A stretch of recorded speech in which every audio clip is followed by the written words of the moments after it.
पूरी दुनिया पूछ रही है ईरान क्या करने वाला है।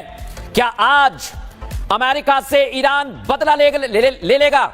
ये पूरी दुनिया पूछ रही है दर्शकों, और ये इसलिए कहा जा रहा है क्योंकि आप जहां भी जाइए एक सवाल लोगों के जहन में आ गया है, अब क्या होगा, खामनेई क्या करेंगे, खामनेई के दिमाग में क्या चल रहा है, ये पूरी दुनिया जानना चाहती है। इसलिए मैं कह रहा हूं आज की रात भारी पड़ने वाली है। आप जहां चले जाइए दुनिया में इसी बात की चर्चा है।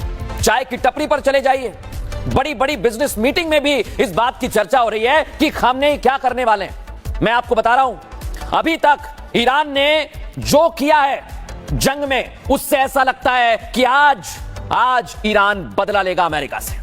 लेकिन आप सोच रहे हैं ना कि यह बदला कैसे ले लेगा, कहां से ले लेगा, यही आज पूछा जा रहा है। मैं आपको बताता हूं, मेरे पास कुछ ऐसे आंकड़े हैं जो बता रहे हैं कि ईरान के निशाने पर क्या हो सकता है। दर्शकों, यह बेस की तस्वीर मैं आपको दिखा रहा हूं। यह जो आप तस्वीर देख रहे थे अभी, एक बार फिर लेकर आइए वो तस्वीर। यह आप देखिए, यह बेस आप देख रहे हैं, यह ईरान के निशाने पर है। यह एक बेस नहीं है दर्शकों, पूरी लंबी लिस्ट है इसकी। यह देखिए, आपको दूसरी तस्वीर आपको दिखा रहा हूं इराक की। इराक में भी अमेरिकी बेस है और यह भी ईरान के निशाने पर है। इतना ही नहीं दर्शकों, ये आप जो देख रहे हैं ना, ये एयरबेस भी निशाने पर है। लेकिन बड़ी बात क्या है, जो मैंने आपको 3 बेसेस दिखाए हैं, सिर्फ यही नहीं है, पूरी लिस्ट है। Qatar, Oman, UAE, Bahrain, Saudi Arab और कुवैत, सीरिया, जॉर्डन, मिस्र, तुर्की। कहीं भी ईरान हमला कर सकता है और ये आज रात में लिया जा सकता है बदला। लेकिन दर्शकों, क्या आपको लगता है डोनाल्ड ट्रंप चुप बैठ गए होंगे? डोनाल्ड ट्रंप ने क्या किया, रात के वक्त ये देखिए वॉर रूम में बैठे और ईरान पर हथौड़ा मार दिया, उसके परमाणु संयंत्रों पर जमकर हथौड़ा मारा। मैं इसलिए कह रहा हूं क्योंकि ऑपरेशन का नाम ही ये दिया, मिडनाइट हैमर।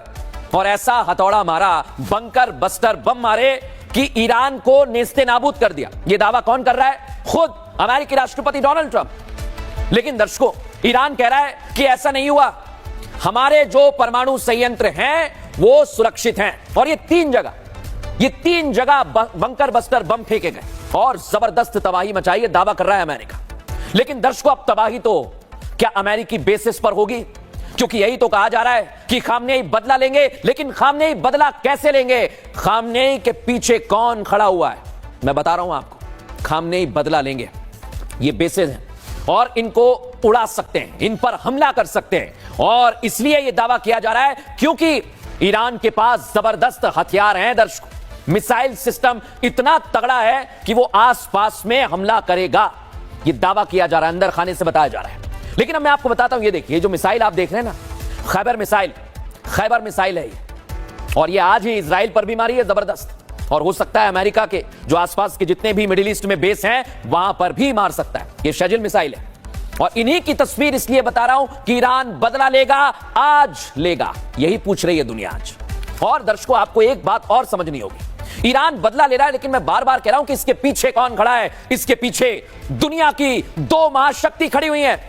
2 महाशक्ति कौन कौन सी है दर्शकों? देखिए आप, पुतिन मैदान में आ गए और पुतिन का आना यह बता रहा है कि यह जंग इतनी भीषण होगी कि इसे रोकना मुश्किल हो सकता है। क्योंकि पुतिन ने कह दिया है दर्शकों, आज की तस्वीर में आपको दिखा रहा हूं, ये देखिए, ईरान के मंत्री वहां पर पहुंच गए, आरागची, दोनों के बीच में बातचीत हुई, फिर फोन पर खामनेई से भी बात हुई है, खबरें तो ये भी हैं। और इसीलिए कहा जा रहा है कि अगर रशिया साथ है और रशिया के साथ चीन भी आ गया है, यानी चीन और रूस की जोड़ी ईरान के साथ आ गई है। अगर ये जोड़ी आ गई है दर्शकों, देखिए मीटिंग तो हो गई है पुतिन की, ये आप समझ लीजिए। मीटिंग में खबरें बहुत तेज हैं कि ईरान को सपोर्ट मिल गया है जिनपिंग का भी। दोनों साझेदार समझिए, रूस ईरान का सैन्य साझेदार है और चीन आर्थिक साझेदार है, और दोनों मिल गए हैं। और इसलिए कहा जा रहा है कि आज रात अमेरिका पर, उनके बेसिस पर भारी पड़ सकती है। लेकिन रूस और चीन तो आ गए हैं दर्शकों। लेकिन अब आप सोचिए कि आखिर कौन किसके साथ है, कौन हमला करेगा? ये तो मैंने बता दिया, किसके दम पर करेगा ये भी बता दिया। लेकिन कौन किसके साथ है? अमेरिका, नेटो और यूरोपीय संघ किसके साथ है? इजराइल के साथ है दर्शकों। और ईरान के साथ कौन कौन है? रूस मैदान में आ चुका है, चीन मैदान में आ चुका है, लेकिन पाकिस्तान बिन पैंदी का लोटा बना हुआ है। वो बातें कर रहा है अमेरिका से, ट्रंप के साथ लंच करने गया, असीम मुनीर, और आके बोल रहा है कि नहीं नहीं ये तो बहुत गलत कर दिया, इसलिए मैं कह रहा हूं पाकिस्तान तो बिन पेंदी का लोटा है। लेकिन रूस और चीन साथ आ गए हैं। अब दर्शकों एक डर बना हुआ है कि अगर हमला हुआ तो जबरदस्त होगा, और इतनी दहशत है इस समय, ये मैं नहीं कह रहा, ये दुनिया के बड़े बड़े डिफेंस एक्सपर्ट कह रहे हैं दर्शकों, कि अमेरिका को भी इस बात की चिंता है कि रूस और चीन आ गए हैं तो क्या अमेरिका से ईरान विध्वंसक बदला लेगा। क्योंकि रूस ने तो कह दिया है पहले ही कि अगर अमेरिका हमला करेगा तो बवाल मचेगा। अमेरिका ने, मैंने कहा ना दर्शकों, हथौड़ा मार दिया, ऑपरेशन हैमर। उसके बाद रूस और चीन क्या करेंगे? क्या अमेरिका में इस वक्त डर का माहौल है? ईरान कैसे हमला करेगा और डोनाल्ड ट्रंप की आगे की रणनीति क्या होगी? और इस बीच में आप सोच रहे हैं कि मैं इजराइल की बात नहीं कर रहा हूं। इजराइल में आज जबरदस्त हमला किया ईरान ने, मिसाइलें दागी तेल अवीव में, अशदोद में, और बताया जा रहा है कि वहां पर इतना नुकसान हुआ है कि बिजली और पानी तक के लाले पड़ गए हैं दर्शकों। अब अगर ऐसे ही युद्ध चलता रहा तो ये कहां तक जाएगा? खास मेहमान इस समय हमारे साथ मौजूद है, पैनल खोल दीजिए। खास मेहमान हमारे साथ आ गए स्टूडियो में, मेरे साथ कर्नल शैलेंद्र मौजूद है, major general GD Bakshi sir हमारे साथ जुड़ गए, मेजर समरपाल तूर इस समय हमारे साथ आ गए, और एम्बेसडर दीपक वोरा हमारे साथ आ गए। बहुत स्वागत है सर आप सभी का पूछता है भारत में। और आज सबसे पहले मैं जनरल जीडी बख्शी आपके पास आ रहा हूं। आज रात भारी पड़ने वाली है, क्योंकि ऐसा लग रहा है कि ईरान पूरी तरह से तैयार है, और अभी हाल ही में मैंने तस्वीर दिखाई है, बैठक भी हो गई है पुतिन के साथ। तो ये कहां पर जाएगा सर वॉर? देखिए, ये जो पुतिन के साथ मीटिंग हुई है ईरान के फॉरेन मिनिस्टर की, वो बहुत अहम है, बहुत ही अहम है, क्योंकि वो पूछने गए थे कि आप कहां तक हमारे साथ हैं, क्या करें। देखिए, बहुत पहले रूस ने कहा था कि अगर अमेरिका और नेटो मिलकर यूक्रेन को उकसा रहे हैं, हथियार दे रहे हैं लड़ने के लिए, तो हम भी औरों को, ईरान वगैरह को हथियार दे सकते हैं लगातार अमेरिका से लड़ते रहने के लिए। We can do tit for TET.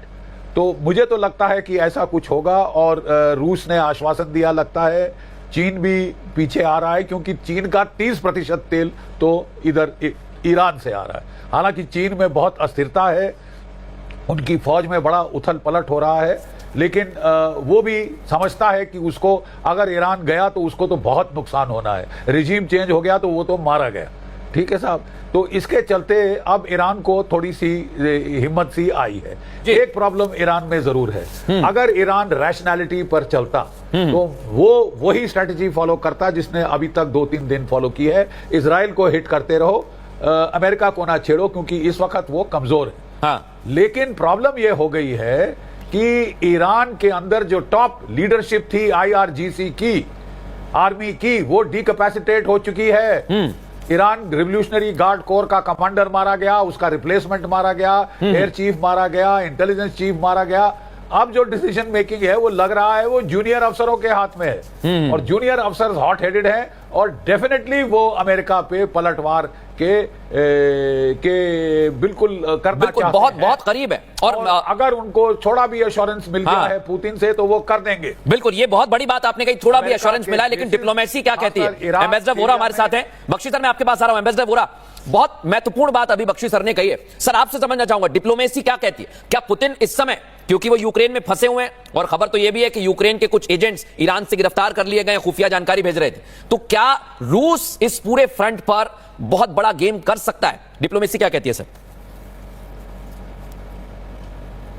बहुत बहुत धन्यवाद sir, thank you very much. General Bakshi साहब की मैं बात सुन रहा था, उनकी जानकारी तो बेमिसाल है, उनका मुकाबला कोई नहीं कर सकता इन मिलिट्री अफेयर्स।